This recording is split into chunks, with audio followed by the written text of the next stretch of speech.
I'm back. It's Ridge Runner again. I just done a video. Excuse me. They YouTube only lets me post 15 minutes at a time. I can't do no more than 15 minutes. I don't get it, but whatever.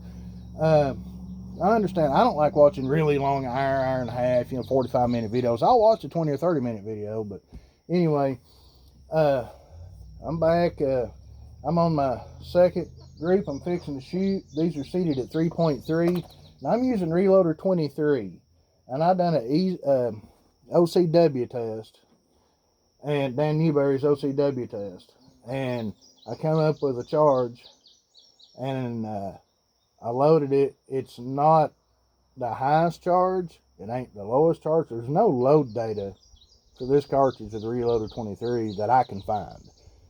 But Reloader 23 is just very, very slight faster than Reloader 22.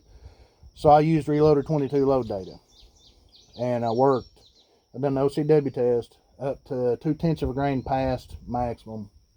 And I came up with one, and believe it or not, it wasn't my first charge, it was my second charge and my third. The first, second, and third, all three, the first and second hit low left, and they hit almost exact. The centers are almost the same. My third charge hit low, but more to the right, which now when I shot them, the wind was blowing kind of like it is right now, 10, 15 mile an hour. I had a few gusts. So it could have been me, it could have been the wind, when I shot that third group, but either way it goes, my barrel's just lightly warm, so I'm going to go ahead and shoot these next three. I like the way I got them sized.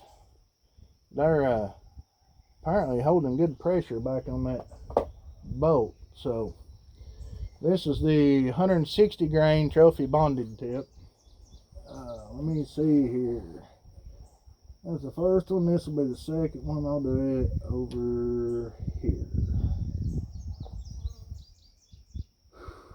Winds are blowing left to right.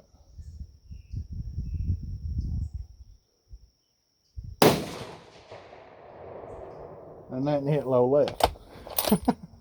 And the wind's blowing the opposite way. Imagine that. Good and snug. There's just one little spot of powder down on the neck. It could have been from when I shot him the first time. Oh. It's a nice, firm bolt closure. That means the shell case, the head space, that means there's no extractor sign or ejector sign. The primer is flat, but the primer, every rifle I've ever shot flattens primer.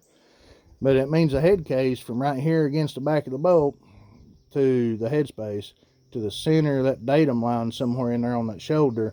When I push it up and I go to close it, it's putting pressure on that, which is good. I want it to hold pressure, because then that way it'll be more consistent. A lot of people say don't do that, but I don't know. I kind of like it. That way I don't have to worry about it being loose and coming back and slapping the bolt or blowing the primer out as much. I did have one blow a primer out last time I shot, but that was at the max charge, and that primer, when I put it in there, it was extremely easy going in. I could have pushed it in with my finger. So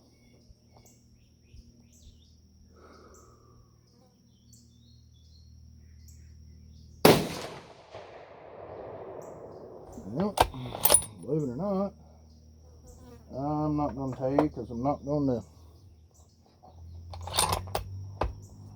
I like that firm closure. It lets me know that it's good and tight, holding against it, and it stops brass from stretching as much.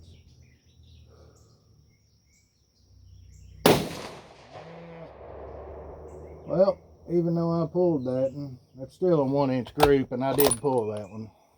That'd burn it. As I went to pull the trigger, I felt it moving my shoulder. I didn't have it firm enough in my shoulder. 280 Ackley recoil, pussycat, no problem. That one would have been a 1/2 inch group. I had two touching, almost touching. There's very thin paper between them. And that third one went about 3/4 of an inch. That's actually probably just a touch over an inch, and that's my fault. Dad burn it. Anyway, I got one more group to shoot with them, but I got to let the barrel cool. I'm not going to shoot it with a hot barrel because it'll mess up my results that I'm looking for. So I'll just leave that sitting there and leave that open. Them 3 shots, reloader 23. I'll put it this way, it's above 58 and below 59 if that tells you anything. Barrel gets a little warm after that third shot. Now, I can say, I know you're going to probably flame me for this, but I did use JB Weld and bed to action right in here in the recoil lug. I did do that on this one. That was actually one of the first things I done. I'd come out and shot it with factory ammo, and then I went back and bedded it. Did it change any? No, it didn't. But it does let me know that I've got it on a firm set, and it's not going to go nowhere. And it's nice, perfectly flush, nice and tight all around. I don't have to worry about it, coming out. I've got this rifle torqued at, Savage says 30 to 35 inch-pounds. I torqued it at 35 inch-pounds. Now at Savage 110 65 Creedmoor I was there and I had a couple boxes of ammo, and I'd shoot a 3-shot group. Well, it was so big, not giant. I mean, it was not what I wanted. So I pulled it down. I started at 20 inch-pounds. Pulled it down, I went 25. Shot a 3-shot group. 30, kept it going. I was 5 inch-pounds short of what Savage says to tighten them down to. And my groups went to 1/4 inch. It was .237, just barely over 1/4 inch. So you can torque tune any rifle if you've got a torque range. Wheeler offers them. I like the Wheeler. I use it. I've got a Wheeler trigger gauge too, and I use. And I do the torque settings. I mean, once I find a load that shoots pretty good, then I'll loosen this up and I'll set it at, like 20, 25 inch-pounds. And then I'll go up 5 inch-pounds, shoot a 3-shot group, go up 5 inch-pounds, let it completely cool down, shoot a 3-shot group. And I do that until I get it to where it's shooting if the group gets smaller or bigger. And then I'll go back to the setting that has the smallest group, whichever one it is. Most of the time it's either 5 below, dead on, or 5 over what they say. So far out of the 3 rifles I've done that way, that's the way it's worked out. But I ain't going to shoot another 3. I'm going to shoot another 3-shot group, but I ain't yet. I'm letting the barrel cool, and I've only got 15 minutes of YouTube fame.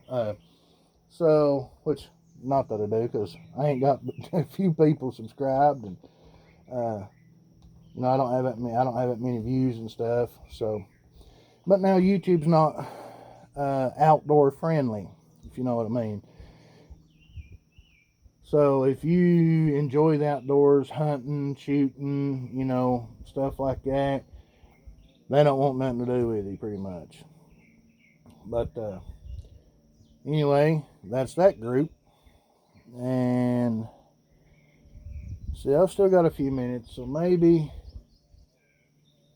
winds are blowing. It's starting to cool down some. I'm leaving the bolt open, and we got the magazine out. That one there, I pulled that last one, and honest to God, if I hadn't have pulled it, that would have been in under an inch. At first 3-shot group I shot was 1 inch. This one here, I had 2 touching, like just, side by side, like it right there. And then that third one I pulled it as soon as I squoze the trigger on. As soon as I squoze that trigger, I knew I'd pulled it. And that is probably, that's a 1/2, 3 1/4 inches, because I pulled that one. I bet that'd been 3/4 inch group. But these three is shorter than any of the other ones. This is at 3.290, which is what they, for this bullet, Federal says to seat for 7mm mag. And since this performs almost as good as the 7mm mag, you know, it's within, if you look at factory ammo, this is 40 to 50 foot per second slower than the 7 mag. But in reloading data, it's anywhere from 50 to 100, and actually anywhere from around 50 to 150 foot per second slower than the 7 mag. But it don't have the recoil. My friend's got a 7 mag. You couldn't pay me to shoot that thing. He gave it to me to work up a load, and I worked him up a load. It shot a hole, 3 shots, no bigger than my pinky at 100 yards with a Hornady 120 grain bullets, and they discontinued them. So I started using the 120 grain Nosler ballistic tip for him, and they shoot almost as good. And he's killed the deer with it, but that thing kills on both ends. The 4570 I've got might too. I don't know. I ain't shot it yet, so we'll find out. Alright, I'm going to go ahead. I've only got a couple of minutes left. Let me go ahead and see how this does. Now, I am shooting with my glasses on. I normally never shoot with my glasses on.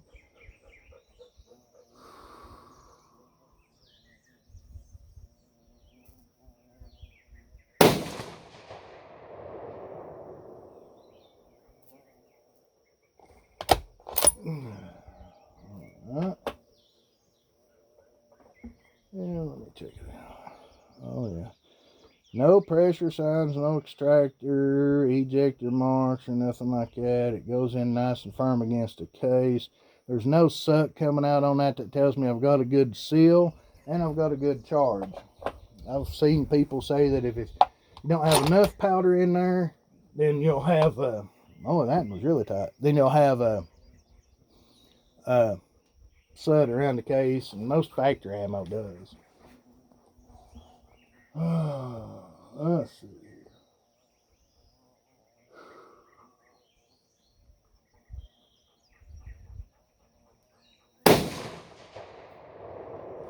Well, that went. Then I've got 1 inch orange dots out there, and I got one about a ½ inch above it, and that there's right at the bottom of it. So this and this load here, I think, is being too deep. I need to come back out, I think, to my second group.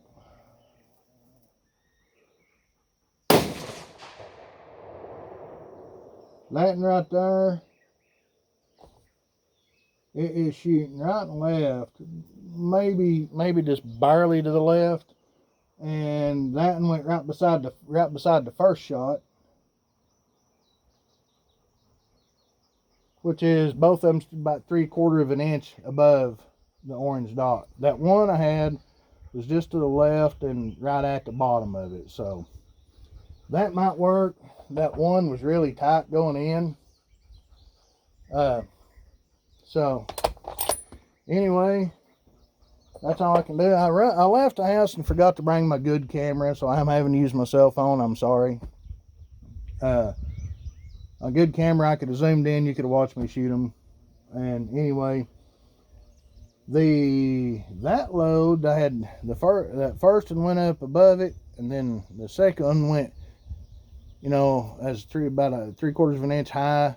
That went right at the bottom of that circle, and then you had that third one go right against it. So 3.3, I think, is where I'm going to start at, because I had the first two touching, then that one went out, and that was the one that I pulled.